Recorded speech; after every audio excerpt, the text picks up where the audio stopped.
Hola a todas y todos. Bueno, hoy vamos a continuar con la materia. Vamos a ver régimen político, específicamente la democracia. Vamos a hacer un recorrido sobre sus definiciones más comunes, pero por sobre todas las cosas vamos a tratar de delimitar el concepto y tratar de evitar algo que nos pasa eh, generalmente en la cotidianidad, que es eh, confundir democracia por cosas que no son, y lo que nos lleva a veces a errar en los análisis o identificar problemas donde no los hay y sin embargo son en otros ámbitos del quehacer político donde efectivamente estaríamos en presencia de un problema de tipo, si se quiere, democrático. Por eso, lo primero que voy a compartir con ustedes es tratar justamente de despejar algunas dudas o mezcolanzas que nos hacemos cuando hablamos de democracia, ¿no? Y uno de los principales problemas es que cuando uno se pregunta qué es la democracia, inmediatamente te viene a la cabeza, bueno, democracia es una sociedad, está en el vocabulario común y corriente, en el sentido común, hablar de una sociedad democrática.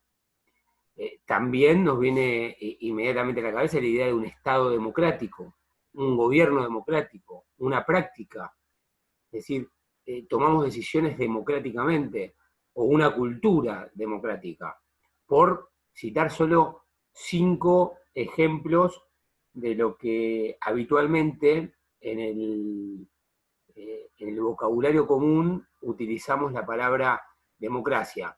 ¿Significa que no existe la sociedad democrática? ¿Significa que no existe el Estado democrático? ¿Significa que no existe el gobierno democrático? No, son factores, son características que también están presentes en la realidad política, pero cuando desde la ciencia social, desde la politología, hablamos de democracia, nos vamos a estar refiriendo específicamente a algo que nosotros, y ahora se los voy a entrar como detalle, llamamos régimen político. ¿Sí? El Estado es un sustantivo, lo vimos. ¿A qué nos referimos con Estado? Que sea democrático es que adquirió determinadas características, se adjetivó. ¿Por qué? Porque es el Estado de un régimen democrático. La sociedad democrática también es un sustantivo. La sociedad es un conjunto de relaciones sociales, lo vimos en Weber.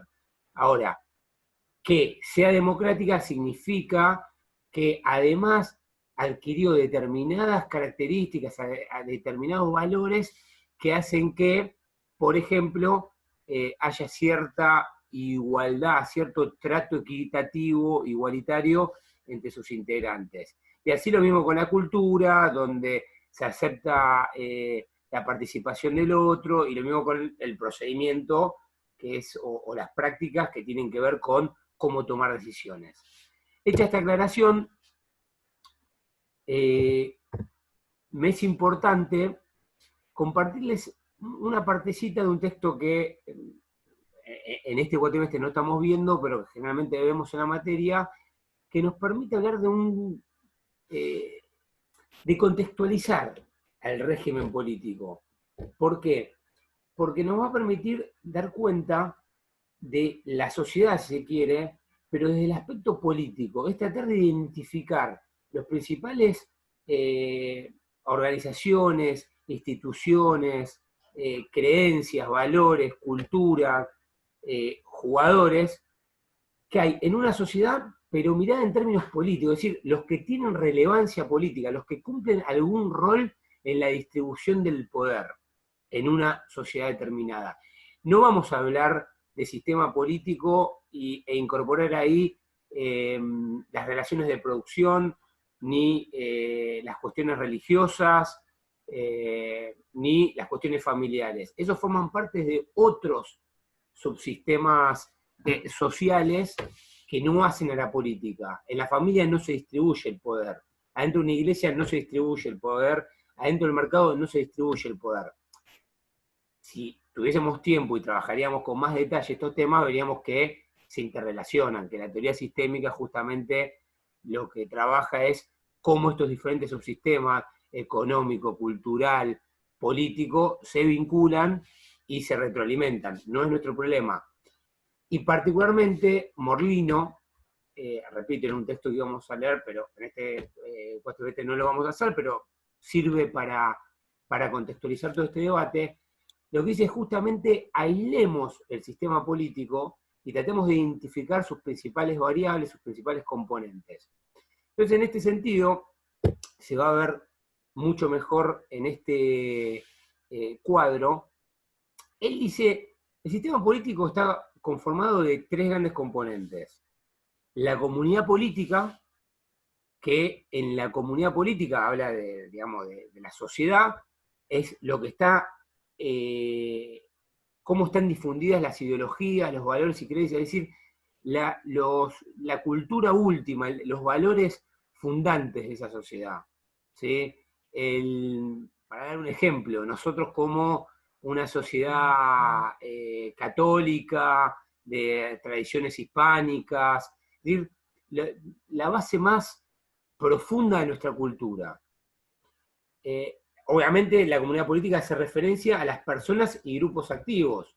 A veces las personas pueden ser más variables, no tan permanentes en la lógica de la comunidad política, por ejemplo un Axel Bloomberg, y los grupos activos, ¿sí? Que tiene más que ver no con los partidos políticos y las corporaciones, que serían las estructuras intermedias que ven ahí abajo, sino con las ONG, con determinadas asociaciones civiles que pueden llegar a presionar, actuar, tratar de intervenir en la discusión política.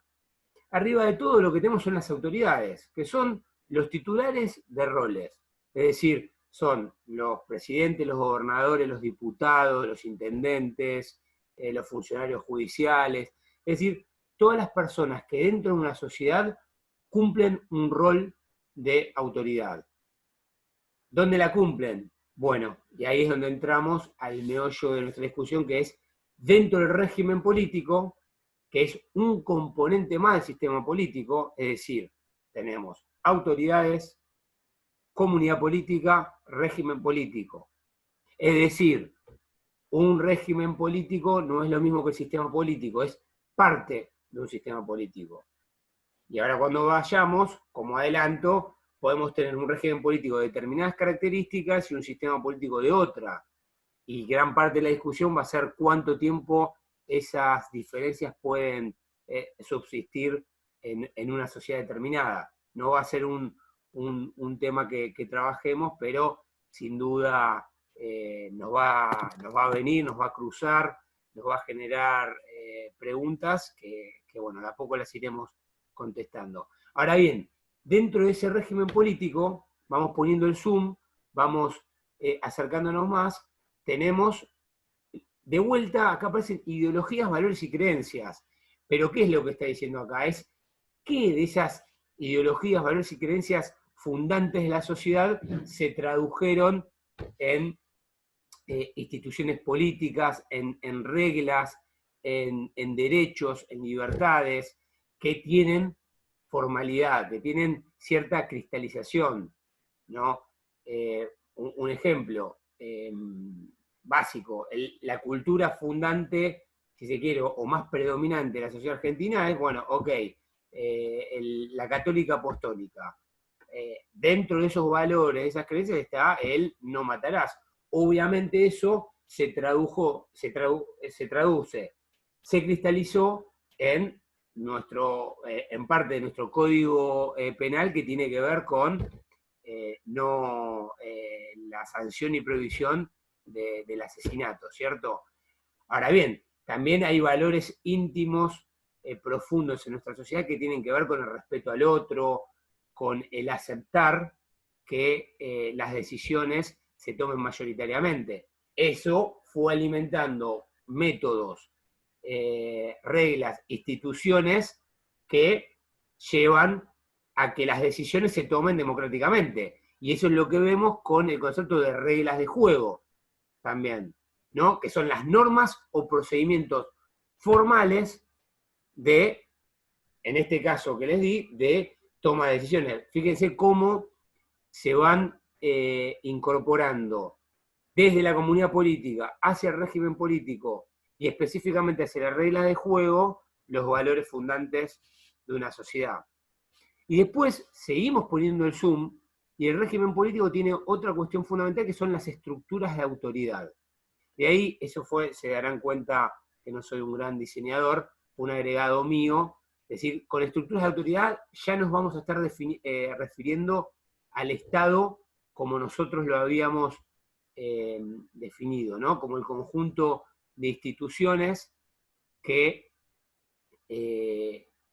reclaman para sí con éxito el monopolio de la violencia física legítima en un territorio determinado. Son estas estructuras de autoridad desde donde se regula el conjunto de un país, el conjunto de una población. ¿Sí? Una población que tiene ideologías, que está conformada por personas y grupos activos, que hay estructuras intermedias, que hay partidos políticos, que hay sindicatos, que hay corporaciones, en la cual hay autoridades, esas autoridades que justamente ocupan roles dentro de esta estructura de autoridad. Y todo junto conforma lo que llamamos sistema político. ¿Sí? Son conceptos, y acá voy a tratar de terminar con esta introducción larga, que tienen que ver con, en ciencia política hay como un toque, o en determinada corriente de ciencia política, es un toque de definir bien los conceptos para poder hacerlos comparables. Entonces, es mucho más fácil comparar no Argentina y Chile, sino comparar el sistema político argentino y el sistema político chileno. Tiene mucho que ver con el interés metodológico y el desarrollo de la ciencia política, en este caso puntual, con esta, una profesora de la carrera habla, ¿no? Del toque politológico, de definir con mucho detalle. Pero si ustedes se fijan dentro de lo que es la estructura de autoridad, ya ahí tenemos las estructuras donde se toman decisiones y las estructuras donde se aplican las decisiones. Y acá siempre va a haber márgenes, tiene que ver con la diferencia weberiana entre política y administración. Lo vamos a ver en el próximo tema, cuando veamos gobierno. No en el próximo, porque el próximo es OSLAC, perdón. Cuando en la segunda unidad empecemos a trabajar el tema de gobierno y el tema de burocracias. Vamos a ver que el límite ese entre dónde se toman las decisiones y dónde se aplican y viceversa, son límites, hay fronteras bastante borrosas, pero bueno, es un tema de más adelante. Lo que es importante ahí es decir que dentro del Estado hay estructuras que predominantemente toman decisiones y estructuras donde predominantemente se aplican esas decisiones. Hecha esta introducción, que me parece que sirve siempre para aclarar, para saber desde dónde estamos hablando, ya nos estamos dando cuenta que cuando vayamos a hablar de democracia no vamos a estar hablando de cualquier cosa, sino que vamos a hablar de una parte específica del sistema político y que cuando le agreguemos el adjetivo democracia a algún sustantivo político, vamos a tener que entenderlo en estos términos. Por eso, el régimen político, ¿sí? Eso que vimos en ese cuadro de Morlino, son las instituciones y procesos formales e informales, explícitos e implícitos, que determinan los canales de acceso a los más altos cargos del Estado, es decir, al gobierno, es decir, cómo se accede a ser parte del gobierno.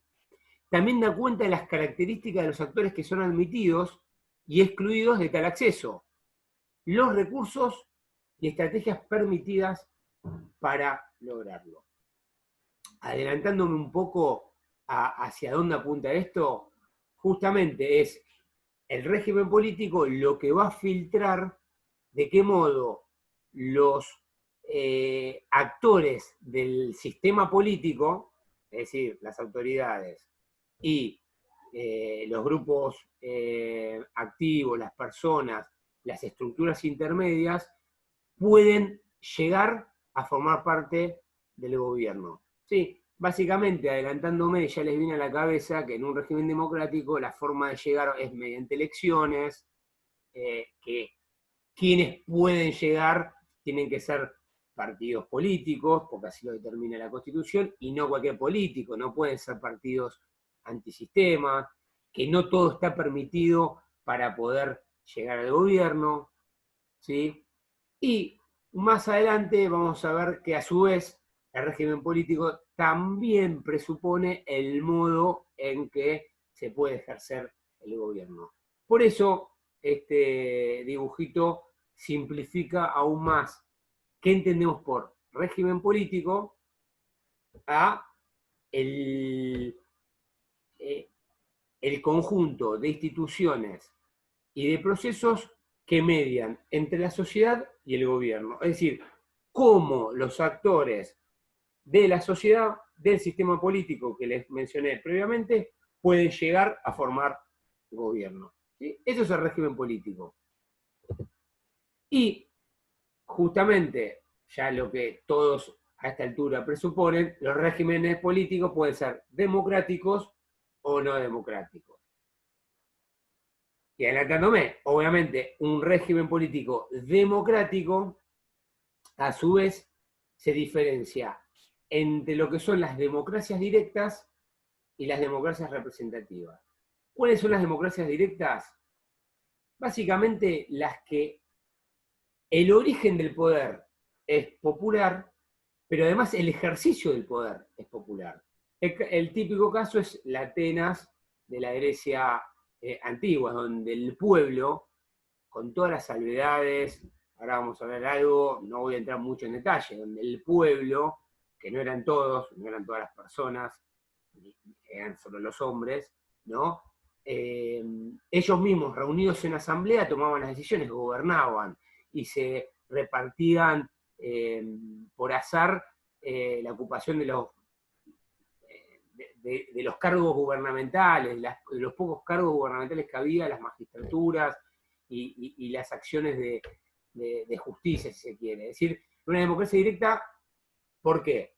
Porque el pueblo no solo era quien legitimaba el ejercicio del poder, sino que además ejercía el poder.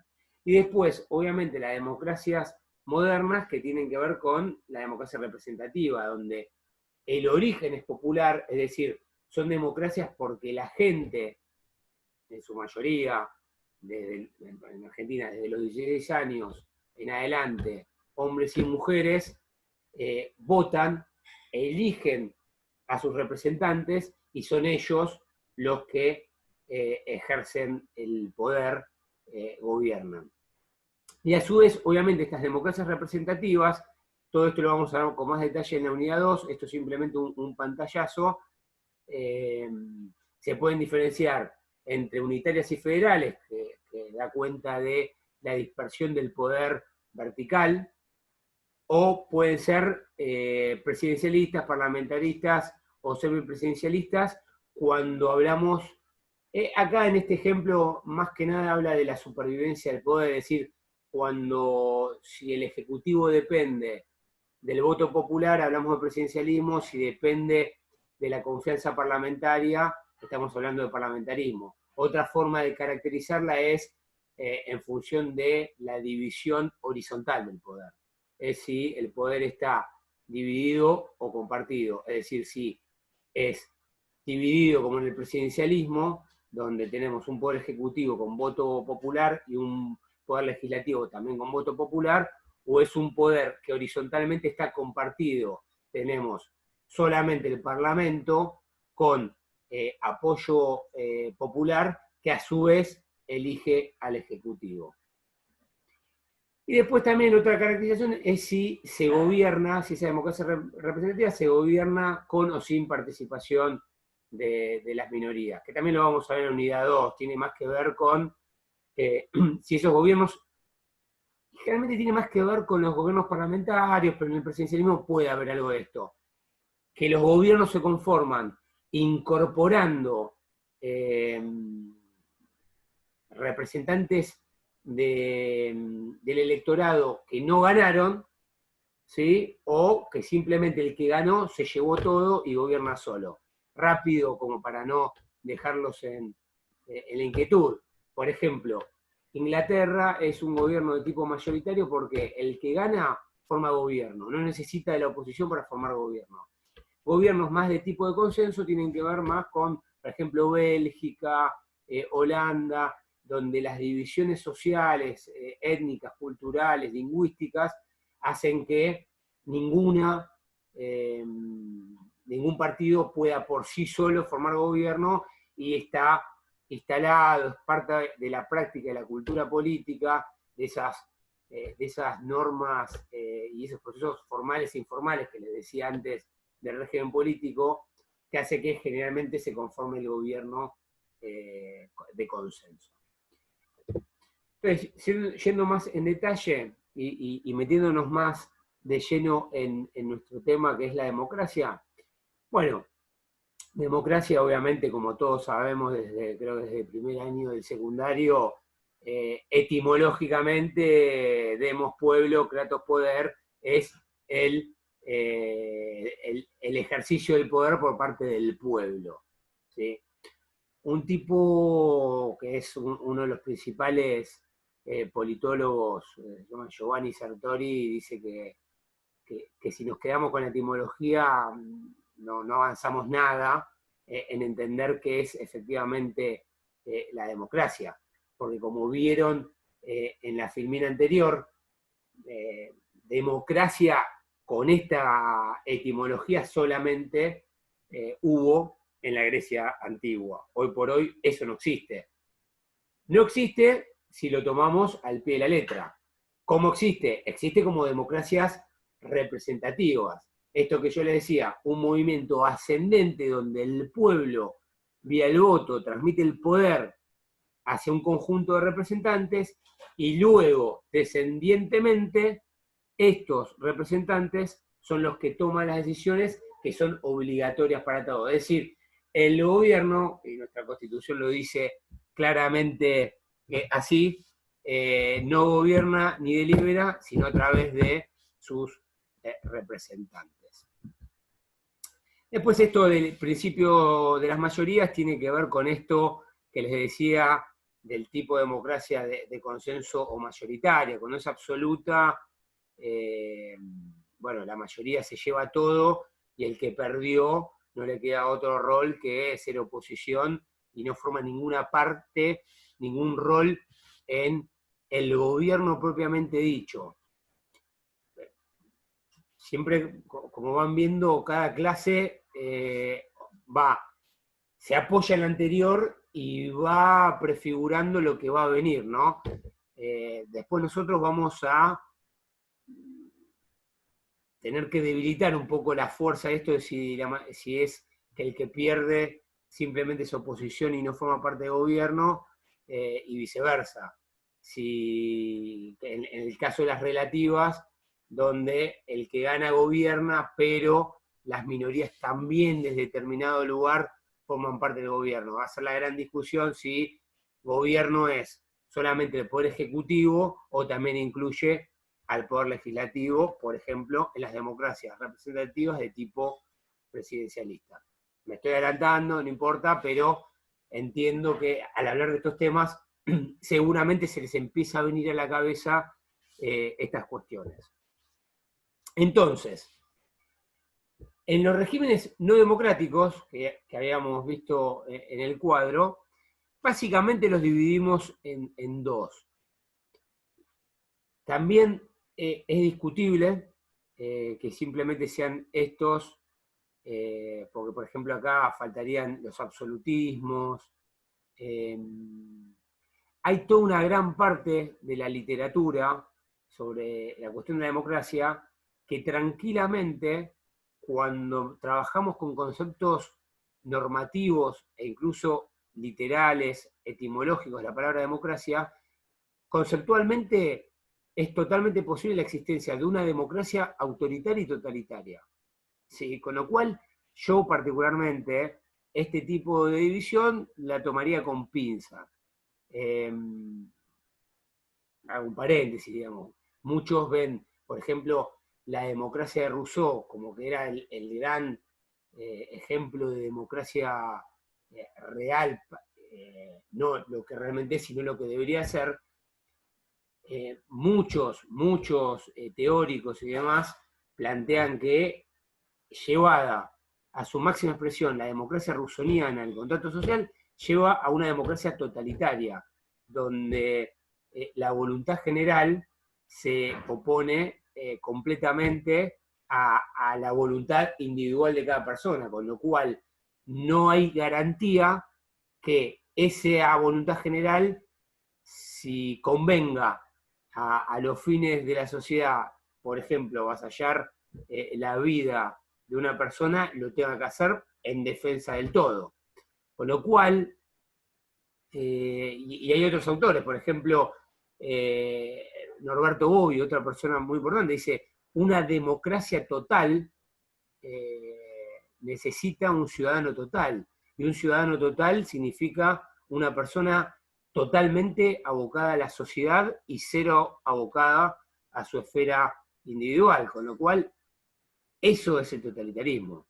Justamente cuando nosotros hablamos de totalitarismo hablamos de una fuerte concentración del poder en una persona o un grupo con una ideología elaborada que fomenta la movilización y la organización social. Es decir, es un Estado que penetra todos los ámbitos de la vida humana. ¿Sí? Es obvio, y a todos les viene a la cabeza, que estamos hablando del nazismo, del comunismo y en menor medida el fascismo. Pero también estamos hablando de eso. Y los autoritarios, hay una diferencia, porque el autoritario generalmente, y acá ya pónganse como imagen la última dictadura militar, justamente no tienen ideologías elaboradas,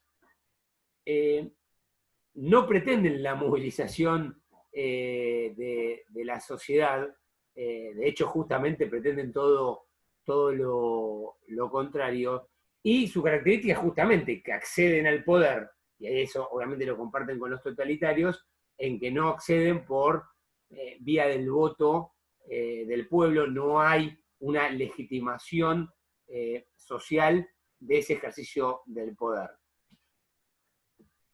Bueno, y obviamente que aplastando las libertades indispensables tanto uno como otro. Y acá, al hablar de libertades y demás, ya empezamos a dar un pasito a una cuestión que tiene que ver con que la democracia, tal como la conocemos, no es simplemente desde dónde viene el origen, sino que también la democracia que vamos a definir, de vuelta adelantando un poco, tiene que ver con una conjunción que se da entre la democracia como origen del poder de la soberanía popular y lo que es el liberalismo, pero el liberalismo político, no el liberalismo mal pensado de individualismo, que a veces generalmente lo atamos al neoliberalismo de corte economicista, sino el liberalismo político. Esa teoría y doctrina político-filosófica que ponía al hombre como el centro del respeto del poder. Es decir, que se preocupaba por los límites del poder. Es decir, que se preocupaba justamente que no haya un poder que pueda avasallar la esfera privada, íntima, personalísima de los seres humanos, que es donde se fundan las democracias modernas. Generalmente todos estos autores van a hablar que son democracias liberales, ¿sí? Es decir, que están totalmente atadas a un ejercicio respetuoso de un conjunto de libertades que garantizan la libertad mínima indispensable para que una persona sea persona. ¿Sí? Entonces, dicho esta aclaración, ahora vamos a trabajar las definiciones de democracia. que como se darán cuenta va a haber muchas, nosotros nos vamos a aferrar a unas pocas que creemos que son las que más nos ayudan a entender el fenómeno, sin irnos por las ramas y sin tampoco decir poco, ¿no? Por eso habla que si la definición es muy exigente, o sea, con mucho detalle, que tiene que tener muchas condiciones, y en la realidad puede que encontremos pocas democracias, regímenes políticos democráticos funcionando. Pero si también es muy poco exigente, podemos hacer que cualquier cosa sea democracia y tampoco nos sirva para, no solo para el análisis teórico, sino por sobre todas las cosas para la praxis eh, política. Entonces siempre, en todas las cuestiones, pero por lo menos en este ámbito de la disciplina social, el equilibrio en la definición de los conceptos es fundamental, ni muy abstractos ni muy detallados, el justo medio. En este sentido podemos dividir a las definiciones de democracia en dos grandes campos, las que son de tipo normativas, es decir, las que establecen qué debería ser la democracia, y las definiciones empíricas, son las que dicen qué es la democracia, agarrado con pinza, pues generalmente en toda definición empírica, y más que nada los que se golpean el pecho diciendo que no se preguntan qué es lo que debería ser, sino qué es lo que es, están generalmente contrabandeando una mirada normativa sobre qué creen que la democracia debería ser, diciendo cómo es, dicen, bueno, es esto, no busquemos el unicornio, tenemos un caballo y hay cuernos por otro lado, no hay unicornio. Bueno, con eso, como a ellos les gustan los caballos, la democracia es un caballo. Empezando por la normativa, y una de las normativas, porque hay muchas, las normativas se ramifican en varias líneas.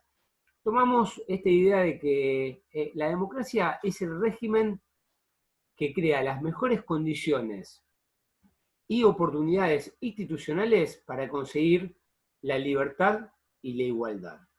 Y esto que yo les decía, que la libertad, representando la tradición liberal, esto del liberalismo político que les dije antes, es decir, donde se plasme el pluralismo, es decir, que cada individuo pueda pensar como quiera, pueda vivir como quiera, obviamente, siempre respetando justamente la libertad del otro.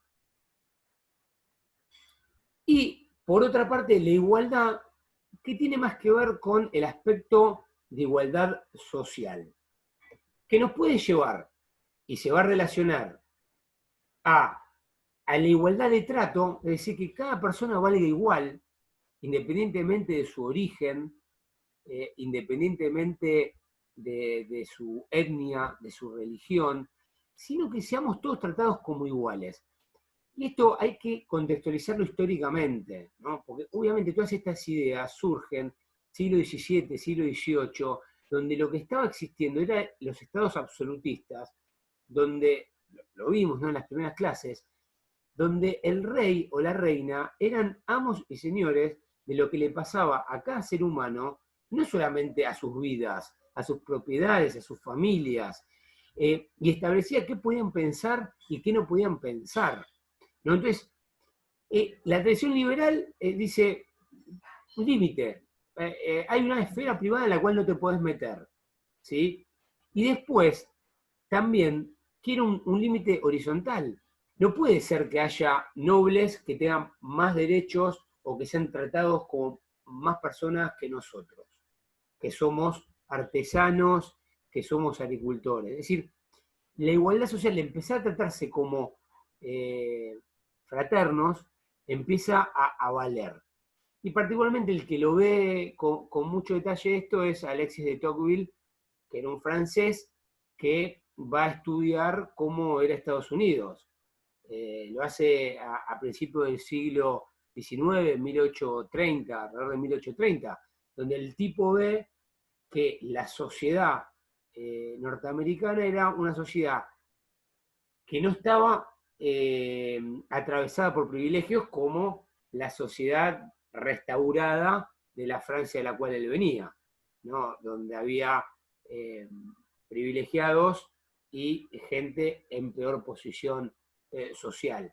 No solo en términos económicos, acá lo importante no es, o sea, que haya todos iguales en términos de riqueza. Con igualdad social, Tocqueville se refería a igual trato, equidad social. Somos todos hombres y mujeres. No veía la igualdad, no, obviamente la aclaración, cuando ve iguales ve a los hombres. Las mujeres seguían siendo desiguales, como lamentablemente en grandes aspectos de la vida cotidiana lo siguen siendo, ¿no? Pero se refiere a eso, a igual trato. Obviamente, esto nos puede llevar a una igualdad más extrema que tiene que ver con una expresión máxima que es que acá hay un error en la filmina, ¿no? Similar punto de partida, no, similar punto de llegada, es decir, donde todos tengamos los mismos recursos, la misma plata, digamos, la postura ya comunista, donde todos tendríamos lo mismo sin dar cuenta de las diferencias. En cambio, un punto intermedio, que no sería la expresión máxima, es justamente esto, que es similar punto de partida, que todos tengamos acceso a derechos básicos como educación, salud, esparcimiento, ocio, cultura, que nos permita transitar después una vida donde las diferencias que se generen al final del camino tengan que ver, ahí sí, con el esfuerzo, el mérito, los gustos, las preferencias, y no porque obviamente arranqué desde una familia de clase acomodada, con educación privada, acceso a internet, capacitación virtual, clase de Zoom, medicina privada, un plato de comida 4 veces al día, es decir, y no en comparación con otro que no tuvo nada de eso, ¿sí? Entonces, es obvio que podemos todos tener los mismos derechos y responsabilidades, pero no vamos a poder aprovecharlos de la misma manera. ¿Por qué? Porque no tenemos el mismo punto de partida. Como siempre, discusiones totalmente profundas, al que le interese, obviamente hay mucha bibliografía para recomendar, pero esto es simplemente una introducción para dar cuenta por dónde va la discusión de la democracia normativa, es decir, aspiran a una democracia donde cada vez seamos más iguales en estos términos y más libres en los términos de la tradición liberal. ¿Qué problema vamos a tener con la definición normativa? Que es muy difícil establecer cuáles son las características de una democracia de estas características, para la redundancia. Es decir, ¿cuántos derechos, cuántas libertades, cuántos recursos, qué recursos, a quién, cómo? Aunque parezca a simple vista sencillo, sí, bueno, misma educación, misma salud para todos, para que después podamos cada uno aprovechar sus derechos, bueno, no es tan simple, porque en realidad no necesitamos misma educación, misma salud, misma cultura para todos. ¿Por qué? Porque no todos tampoco nacemos iguales. Y además depende en qué zona estemos. Y además depende que podemos tener naturalmente gustos diferentes. Podemos pretender un tipo de educación y no otra. Y así nos podemos ir por las ramas. Y va a ser difícil decir, hacen falta esto, esto y esto. Lo que seguramente va a haber un piso de derechos y de libertades que nos permitan movernos. Por eso, y adelantándome a algo que ustedes van a leer en el texto de O'Donnell, esto de la indecibilidad de los derechos y libertades que una democracia o que una definición posta de democracia tenga que tener. No podemos ser ni muy, ni tan. Por esto que les decíamos antes, si somos muy exigentes, dejamos muchos regímenes políticos que no tendríamos duda en decir que son democráticos, y si somos muy poco exigentes, meteríamos cualquier cosa en la bolsa. Y no en el texto que van a hablar, sino otro texto que hablábamos antes, es decir, si nosotros decimos, tienen que estar estos derechos garantizados, y solo estos, seguramente serían paradójicas como esta, ¿no? Es decir, sin duda, Suecia tiene mucho más derechos garantizados que Italia, no quiero comparar ni siquiera con Argentina, que Italia, y sin embargo nadie dudaría en decir que Italia y Suecia son democracias. Entonces, este es el valor de tener cuidado hasta dónde definimos y exigimos características a un concepto, en este caso el concepto de régimen político democrático. Dicho esto, pasamos a las definiciones empíricas, es decir, descriptivas. Esas definiciones dicen, bueno, no me importa tanto qué debería ser la democracia, sino qué es la democracia.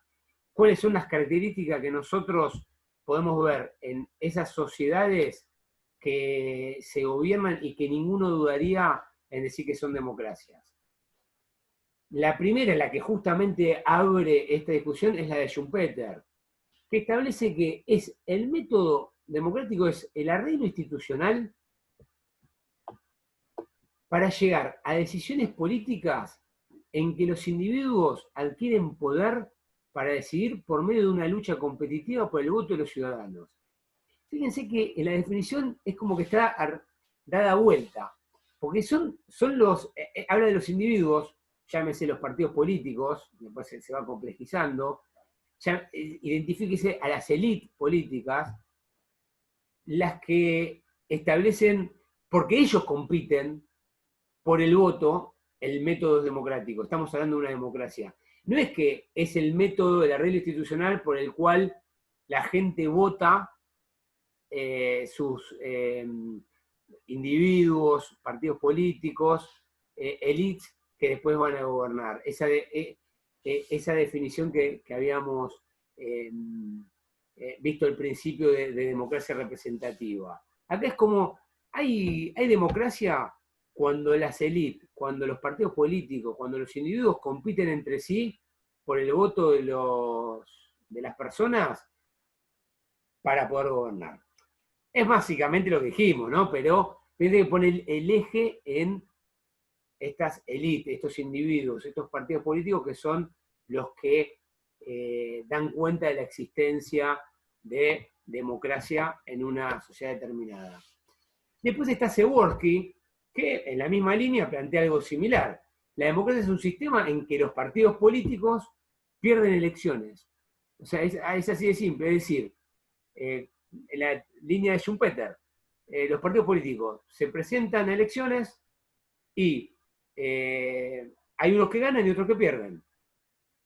Entonces, hay partidos, división de intereses, valores y opiniones.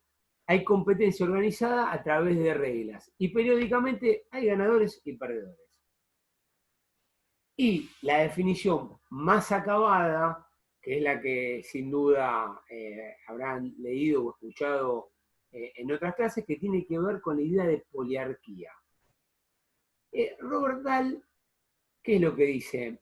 Y retomando esta discusión entre qué es la democracia y tomarlo en su característica más etimológica y la realidad de la democracia. Es decir, mirá, Schumpeter tiene razón.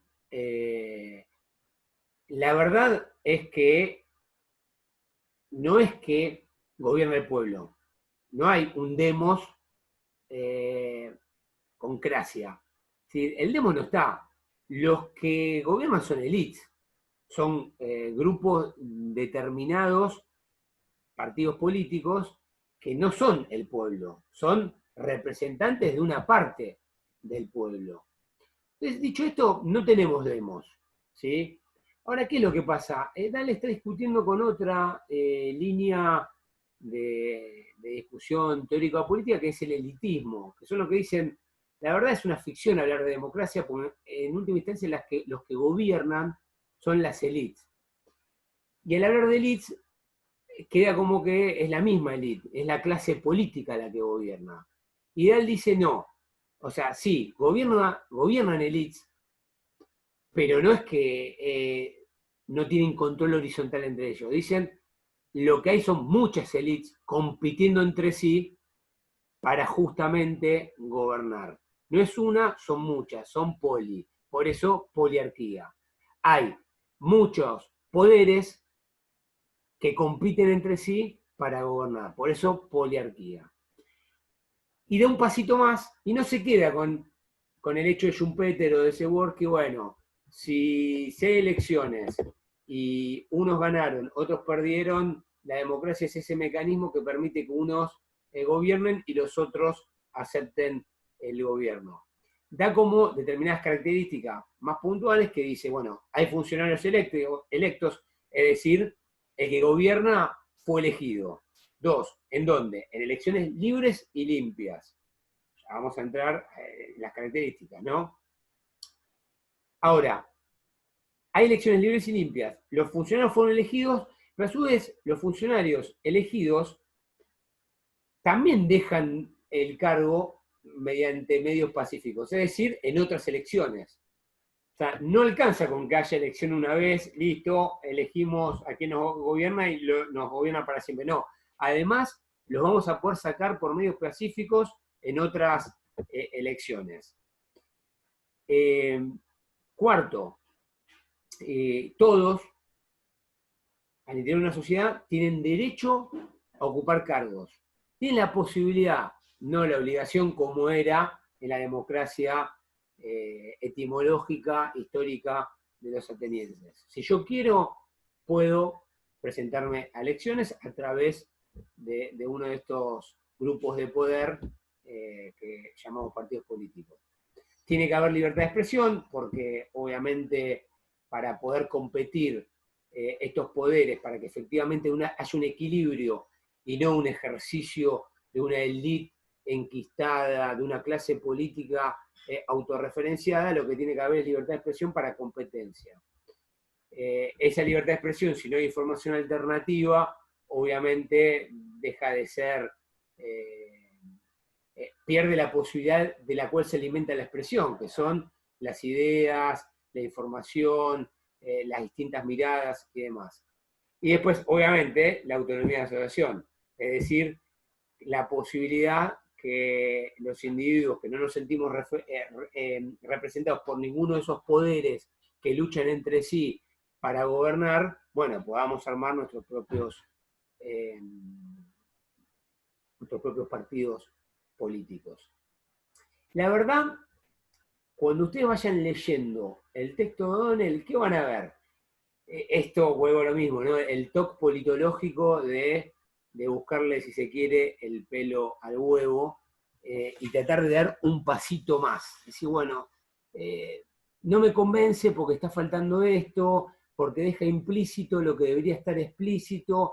Bueno, pero este concepto, esta definición es muy amplia y no nos permite decir cuándo hay, no obstante, democracia, pero está faltando alguno de estos atributos. Bueno, eso es lo que hace O'Donnell, que hace este recorrido, dice, bueno, esto está bien, me apoyo, me voy apoyando, esto está mal porque está faltando tal cosa, ¿y qué es lo que hace O'Donnell? Va con su propia definición de democracia. Pero lo primero que hace es establecer los componentes de un régimen político democrático. Y habla de tres componentes. Primero va a haber democracia si hay elecciones limpias. ¿Qué significa que sean limpias? Primero, que sean competitivas. ¿Y cuándo son competitivas? Cuando por lo menos hay dos partidos políticos realmente en condiciones de ganar. ¿Sí? Y él habla de 6 opciones, claro, porque votás al A, al B, votás en blanco, no votás, anulás o impugnás, digamos. En ese sentido dice que hay 6 opciones como mínimo, que básicamente son las opciones que hay cuando hay como mínimo 2 partidos. Segundo, tienen que ser libres, es decir, no tiene que haber una coacción nacional, no tiene que ser, che, bueno, como era, digamos, en la década infame en Argentina, que a punta de pistola, andá y votá por alguno de estos dos partidos. 3, igualitarias, es decir, el voto de cada persona vale. Fíjense, ¿no? Esto es la importancia de las definiciones. ¿De qué persona vale igual? ¿El de mayores de 18 o mayores de 16?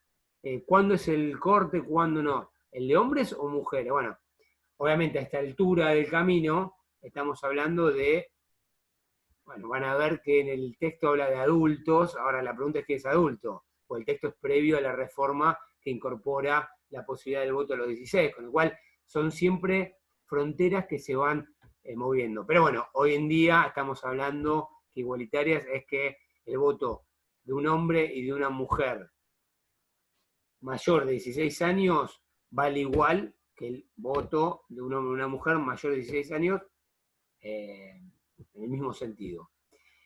Decisivas. Fíjense, ¿no? Cada vez que voy hablando de estas características, implícitamente estaban en las otras definiciones que fuimos hablando. Decisivas quiere decir que el que gana puede asumir, ¿sí? Que además pueda gobernar, es decir, que pueda tomar decisiones, y que, tercero, concluyen su mandato, es decir, o puedan ser reelectos o se vayan del poder del gobierno por otras elecciones.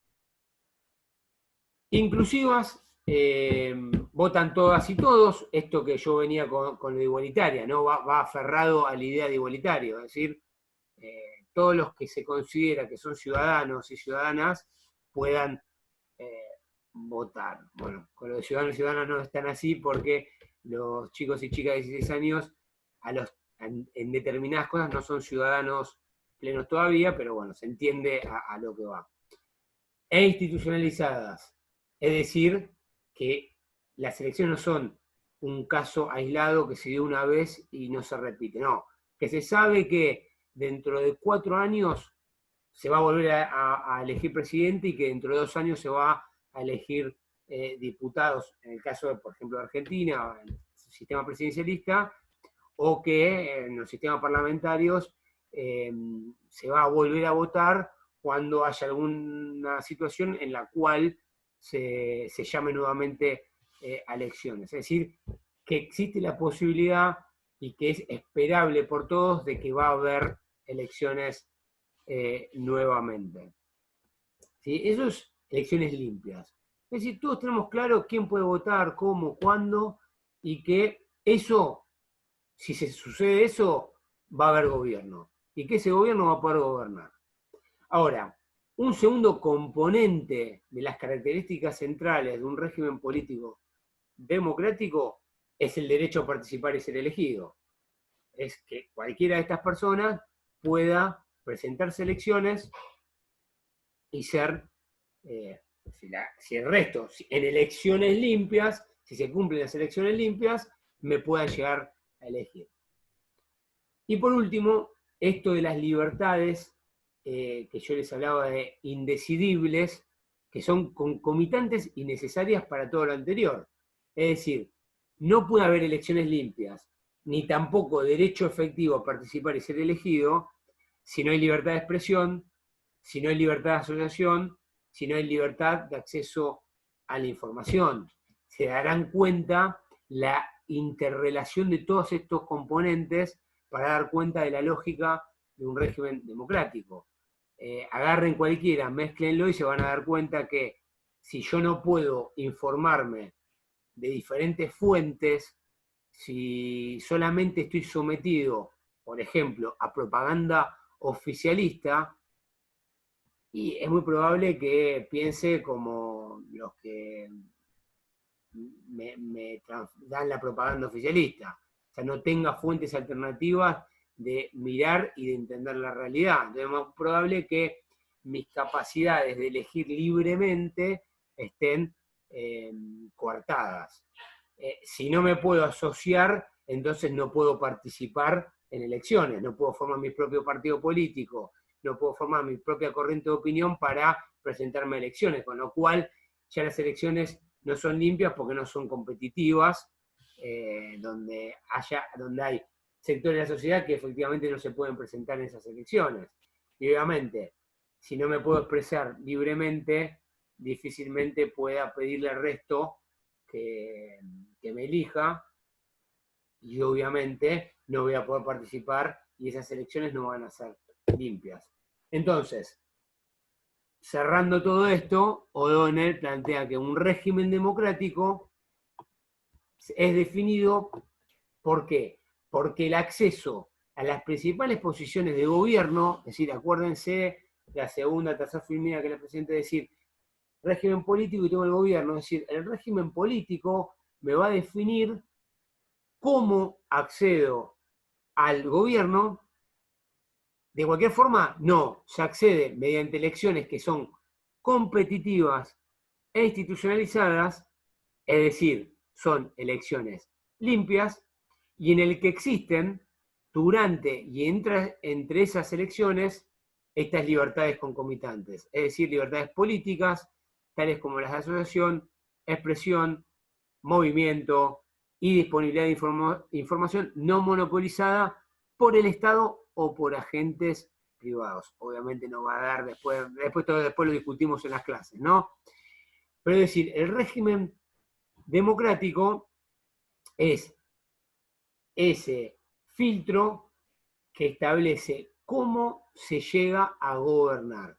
Y ese filtro tiene que tener estas características. Se llega a gobernar por elecciones limpias, en donde cada ciudadano puede ser elegido y que existen libertades que refuerzan esta posibilidad de que cualquier ciudadano, mediante elecciones libres, pueda ser elegido. Ahora, como para cerrar, ¿no? Eso es la democracia. Y volvemos al principio. ¿Qué es una sociedad democrática? ¿La democracia hace referencia a la sociedad? No, la democracia hace referencia al régimen político. Ahora, ¿qué es una sociedad democrática? Y bueno, es una sociedad donde la forma aceptada para acceder al gobierno es el régimen democrático. Es decir, una sociedad democrática en la medida que sus gobernantes se elijan mediante un régimen político democrático. ¿Qué es una cultura democrática? Y es donde o la gran mayoría de las personas acepta que o entiende que está bien que gobiernen quienes hayan sido elegidos en elecciones. ¿Qué es un procedimiento democrático? Es esto. Se elige quién toma decisiones por elecciones. Es decir, democracia no es eso, pero tiene que ver con eso. Es decir, una sociedad es más o menos democrática en la medida que acepte que gobiernen los que son elegidos por la gente. Después vamos a poder dar una vueltita de tuerca y podemos ver que tiene que haber algo más en el sistema político, en la sociedad, para que estos regímenes se sustenten en el tiempo. ¿Por qué? Pues pensemos al revés. Última dictadura cívico-militar argentina. ¿Qué régimen tenía? Tenía un régimen no democrático, autoritario. Esto que vimos al principio, era no democrático, era autoritario. Bien, ¿significaba que la sociedad era autoritaria? ¿Hasta dónde sí, hasta dónde no? Y entonces, y viceversa, por tener un régimen democrático, ¿significa que la sociedad es democrática?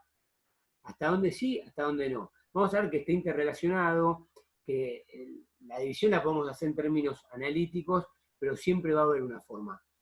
Y si ustedes prestan más atención aún a esta lógica de comunidad política, régimen político, autoridades políticas, hay una relación, porque en la comunidad política, es decir, en la sociedad, hay valores, hay culturas, hay normas que filtran al régimen político, y ese régimen político a su vez filtra al modo en que se toman decisiones.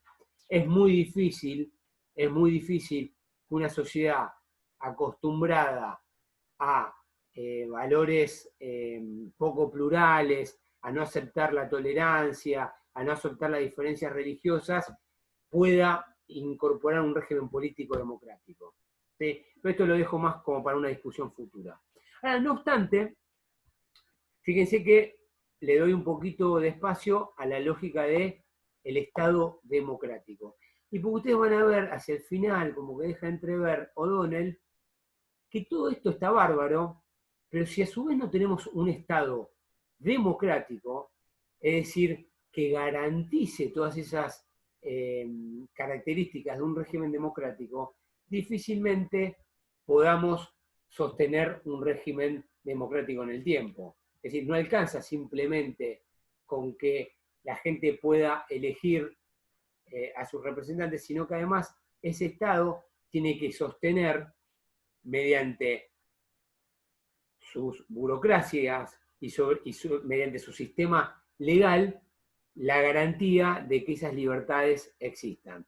Por eso, él concluye que Estado, régimen y ciudadanía se presuponen mutuamente, bajo este concepto que él introduce de agencia democrática. Es decir, para que realmente tengamos una democracia política, para que realmente el régimen político sea democrático, hace falta que el Estado también sea democrático. Es decir, que apueste, él habla de la apuesta institucionalizada, apueste a que haya ciudadanos. Es decir, que apueste a que los ciudadanos sean agencia, es decir, que puedan efectivamente ejercer sus derechos y libertades, que son precondición, que son condiciones concomitantes a la existencia de un régimen político democrático. Lo mínimo e indispensable para hablar de democracia. Obviamente, el propio Donnell en otro texto, pero que yo les comparte, se hace todas estas preguntas, ¿no? Y que nos las vamos a hacer nosotros, que seguramente tengamos más o menos respuestas, pero nunca va a ser concluyente, ¿no? Entonces dice, bueno, ok, régimen político democrático es todo eso. Pero hablamos que el régimen, o sea, democrático da cuenta de determinadas características de acceso a las autoridades o a las estructuras de toma de decisiones, que hay otros accesos, otras vías de acceso. Entonces, él se pregunta, bueno, ¿en qué grado los insumos provenientes del régimen pesan más que otras formas de acceso al gobierno? ¿En qué medida la autoridad que suele invocarse en el sentido de representar o realizar aspiraciones expresadas a través del régimen corresponde a la realidad? Es decir, ¿en qué medida nuestros gobernantes, en tanto poseen la autoridad formal de gobernar, realmente están representando lo que la gente votó? ¿En qué medida él habla que los insumos extra régimen, es decir, la forma en que se llega al poder no por vía de elecciones, y lo vamos a ver con más detalles más adelante, ¿no? Es decir, bueno, mirá que las políticas públicas no son solamente lo que deciden los representantes, sino también intervienen otros actores a los cuales no votamos. Bueno, ¿hasta dónde pesan más o menos? ¿Hasta dónde están institucionalizados? ¿Hay ámbitos transparentes de interconexión entre Estado y sociedad para que esos insumos extra régimen tengan influencia en el gobierno? ¿O hasta dónde es por izquierda? ¿Sí? Porque sería bastante naif creer que las decisiones solamente surgen de parte de los representantes, ¿no? Y que plantea él, estas cuestiones tienen directa incidencia sobre las pautas reales de funcionamiento del Estado y detrás de ellas sobre la propia democracia. Si nosotros vemos que muchas decisiones, que muchos insumos no son filtrados a través del régimen político, sino que van por los costados, bueno, lo que ya estamos poniendo en discusión no solamente es el régimen democrático, es decir, evidentemente quienes gobiernan no gobiernan simplemente porque fueron elegidos, sino que gobiernan por otro lado, lo que ya pone en duda no solo es que tengamos régimen democrático, sino que además tengamos un Estado democrático, es decir, un Estado que ejerce el poder a través de su sistema legal, a través de sus burocracias, porque fue legitimado vía democráticamente, vía elecciones, sino que ya está ejerciendo el poder de otra forma. Y al ejercerlo de otra forma, y acá volvemos a esta idea del Estado o la democracia liberal, que es lo que nosotros decimos. Nosotros cuando hablamos de democracia o de Estado democrático, lo que estamos hablando de democracias liberales, es decir, donde pretendemos que quien nos gobierne gobierne porque lo elegimos y que a su vez gobierne respetándonos, respetando nuestras libertades, nuestra individualidad. Bueno, cuando quien gobierna apoyado en insumos que no vienen de la democracia, que no vienen del voto, ya lo que estamos poniendo en duda no solo la democracia, sino al propio Estado de Derecho, el propio Estado liberal o a la democracia liberal, van a ver que son, o como dice O'Donnell, apoyándose también en Sartori, a la democracia política. Estamos poniendo en duda algo mucho más profundo. Bueno, no fue muy corto que digamos, fue bastante largo, es un tema que da para muchísimo más. En las dos clases que viene lo vamos a profundizar en todo lo que corresponda. Pero como siempre, en la Filmina, en esta presentación, tienen lo más importante, no solo del texto de O'Donnell, sino de pensar la democracia. Nos vemos en la próxima clase. Un abrazo.